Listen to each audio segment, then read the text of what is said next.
My Corona. How will you get through this? Hi, Dr. Mark Agresti.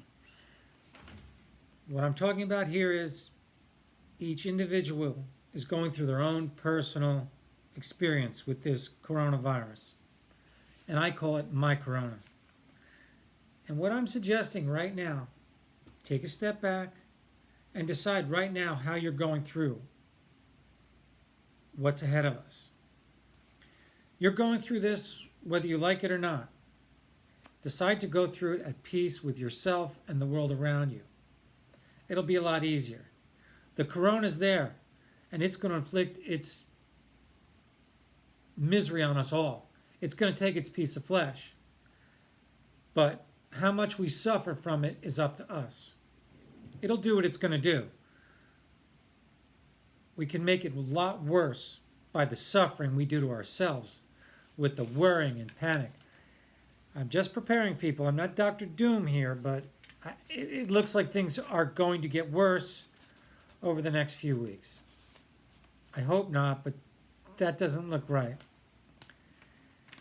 Once you've ensured what you and your friends and your family need in terms of food, hygiene, shelter, once those basic needs are met, now what?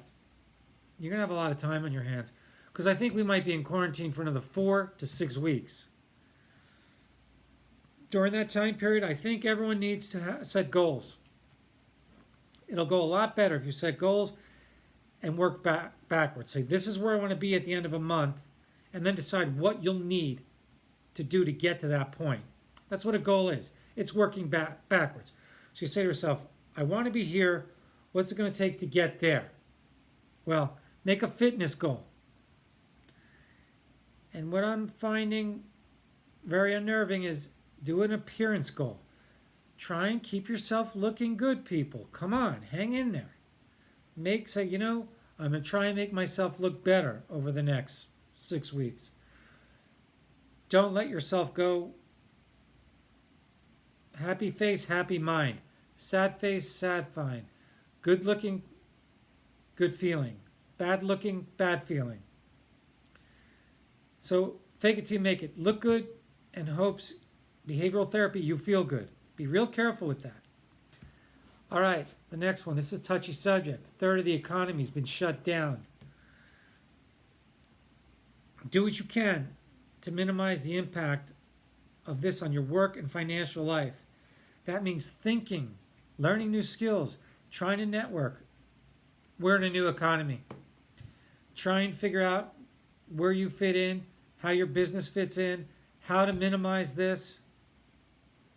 Read, look at videos, do what you can. But things have changed.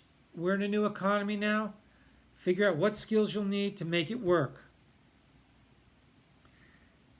And it behooves you to research this and to come to an understanding of your skill set and how it will fit into this new economy and what to do. I'd put a lot of energy into that. That would be a priority. The next thing you'll need to do, keep your mind learning new things. Keeps you sharp, keeps you active. If you have children, get them learning new things. Set goals. I don't know what you can do from home.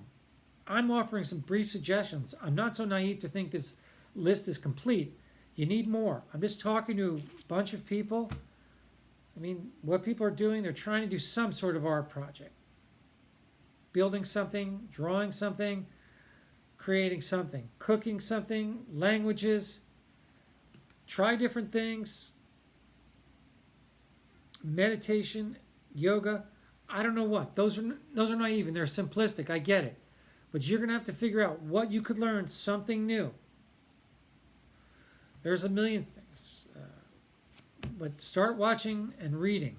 It's amazing what you can pull up on the internet or watch videos. How to make a sprinkler system. How to get a job in sprinklers. What to do for air conditioning. What to do for household repairs. Start learning new things. Whatever problem you're presented with, figure out to learn something new. This is an important video because we are in times of stress, and what I'm talking about is absolutely pivotal. I get more into this in my blog at dragresti.com. Also, check out my book, Tales from the Couch, on Amazon.com. Thank you, Dr. Mark Agresti.